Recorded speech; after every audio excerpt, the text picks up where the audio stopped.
Friends, welcome back to my channel study with Mansi Mittal. So ये है projectile motion की second video. First video में हमने एंगुलर प्रोजेक्टाइल मोशन को डिटेल में लिया था। नाउ ये सेकंड एंड लास्ट वीडियो में हम लोग हॉरिजॉन्टल प्रोजेक्टाइल मोशन को समझने की कोशिश करेंगे। तो बिना टाइम वेस्ट किए चलते हैं मेन टॉपिक पर। सबसे इंपॉर्टेंट क्या है, सबसे पहले आपको समझना कि हॉरिजॉन्टल प्रोजेक्टाइल मोशन का मतलब क्या है। हॉरिजॉन्टल प्रोजेक्टाइल मोशन का मतलब होता है that we are already standing at a certain height and वहां से हम लोग कोई चीज ऐसे थ्रो कर रहे हैं। लेट्स से ये कोई ऑब्जेक्ट है और मैं इस हाइट पे खड़े होकर उसको ऐसे हॉरिजॉन्टली थ्रो कर रही हूँ आगे की डायरेक्शन में। मैं उसे ऊपर नहीं फेंक रही हूँ, उसका नाम ही हॉरिजॉन्टल प्रोजेक्टाइल है। मैं उसे आगे की डायरेक्शन में ऐसे थ्रो कर रही हूँ। जैसे कि आपको ये डायग्राम से समझ में आ रहा होगा, ये वाई एक्सिस है।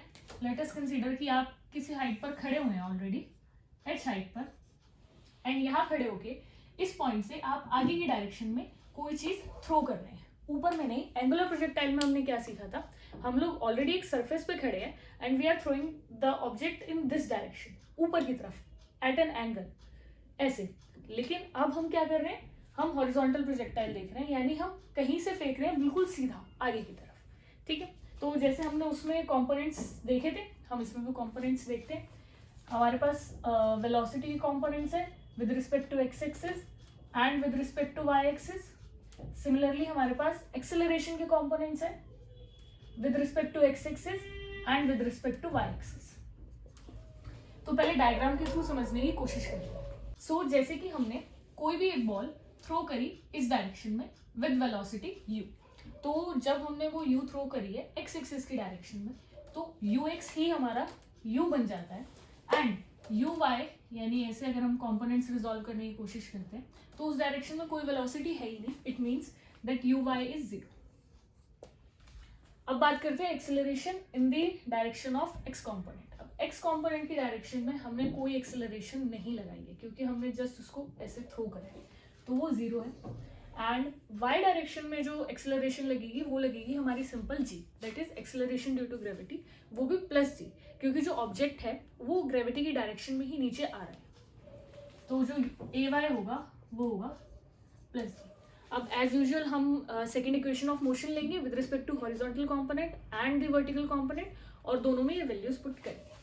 सबसे पहले लेते हैं हॉरिजॉन्टल कंपोनेंट।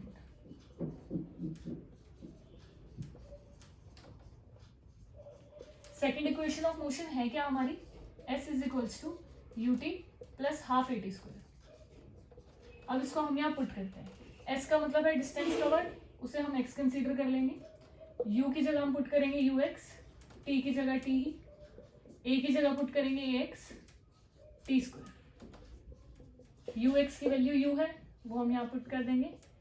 ax की वैल्यू 0 है, तो ये पूरा पार्ट 0 हो गया, तो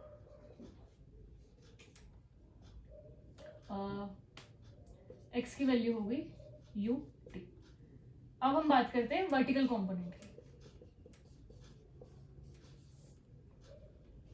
y is equals to uyt plus half ayt square. यहाँ भी वैल्यू पुट करते हैं सारी। uy की जगह हम पुट करेंगे 0, तो ये पूरा कंपोनेंट 0 हो गया, एंड ay की जगह पुट करेंगे g। अब हम यहाँ पर t की वैल्यू पुट करेंगे यहाँ से डिराइव करके। यहाँ से t की वैल्यू क्या आएगी, अगर मैं इसको हटा देती हूँ,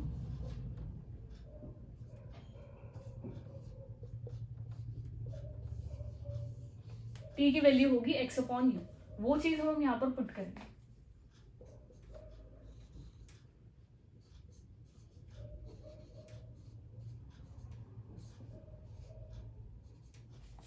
अब जैसे कि आपको पता होगा, मैंने इससे पहले वाली वीडियो में बताया था कि कोई भी इक्वेशन ऑफ मोशन, अगर एक जनरल इक्वेशन होती है हमारे पास, y is equals to k1x square plus k1x plus k2x square,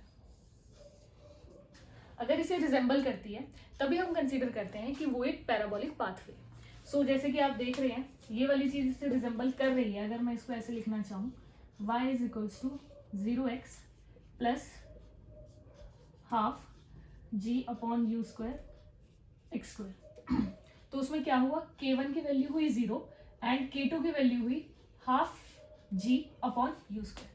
so हाँ, ये वाली चीज जो है ये एक पैराबोलिक पाथ पे फॉलो कर रही है। पहले तो हमने ये वाली चीज यहाँ से प्रूफ कर दी। अब हम बात करेंगे टाइम ऑफ फ्लाइट की, यानी ऑब्जेक्ट को जब यहाँ से थ्रो किया गया और वो अपनी फाइनल पोजीशन यानी ग्राउंड पर आकर रुका, तो तब उसे यहाँ से यहाँ आने में कितना टाइम लगा, that is known as time of flight.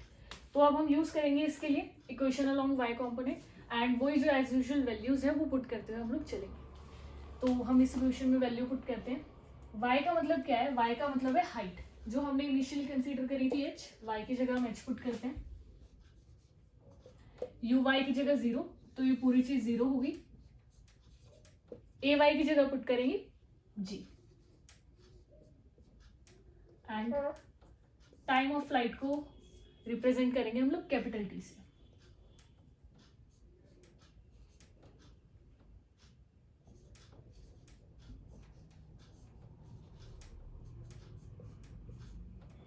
T की वैल्यू आ गई √2h/g।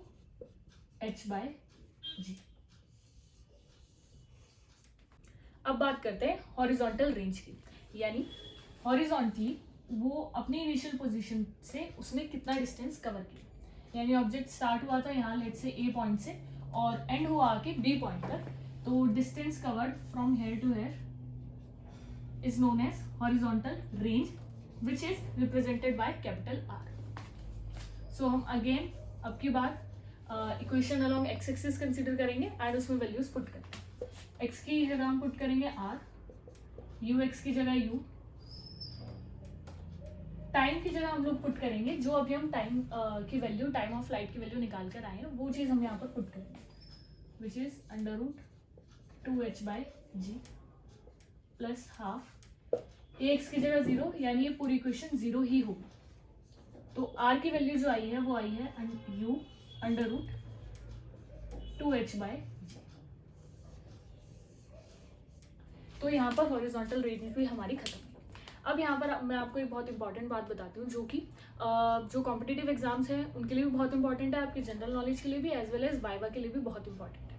अब एक सिनेरियो कंसीडर कीजिए कि we are standing at a certain height. वहां से मैंने 2 ऑब्जेक्ट्स थ्रो करे, लेट्स से एक ये ऑब्जेक्ट थ्रो करा और एक ये ऑब्जेक्ट थ्रो करा हॉरिजॉन्टल मोशन में ही, ऐसे आगे की तरफ। This with let's say 2 metre पर सेकेंड की वेलोसिटी से और ये 10 मीटर पर सेकेंड की वेलोसिटी से मैंने दोनों सेम टाइम पर ऐसे थ्रो करे विद डिफरेंट वेलोसिटीज। तो अब मेरा सवाल ये है कि क्या ये दोनों धरती पर, फ्लोर पर सेम टाइम पर हिट करेंगे या डिफरेंट टाइम पर हिट करेंगे। अब इसमें हम लोग जनरली ये सोचते हैं कि जिसको हमने तेज स्पीड से आगे फेंका है वो चीज़ ज़्यादा जल्दी नीचे जाकर हिट करेगी, उसका जो टाइम ऑफ फ्लाइट होगा वो कम होगा। लेकिन अभी मैथमेटिकली हम लोग ने क्या पढ़ा है कि t की वैल्यू है √2h/g, मतलब t is independent of the velocity. t के फॉर्मूले में सिर्फ हाइट आती है जो कि दोनों की सेम है, दोनों ऑब्जेक्ट्स को एक ही हाइट से थ्रो किया गया, एंड g आता है, g is acceleration due to gravity, जो कि यूनिवर्सल है, चाहे ऑब्जेक्ट का मास कितना ही हो, वेलोसिटी कितनी ही हो। ठीक है, तो टाइम वेलोसिटी पर डिपेंड करता ही नहीं है।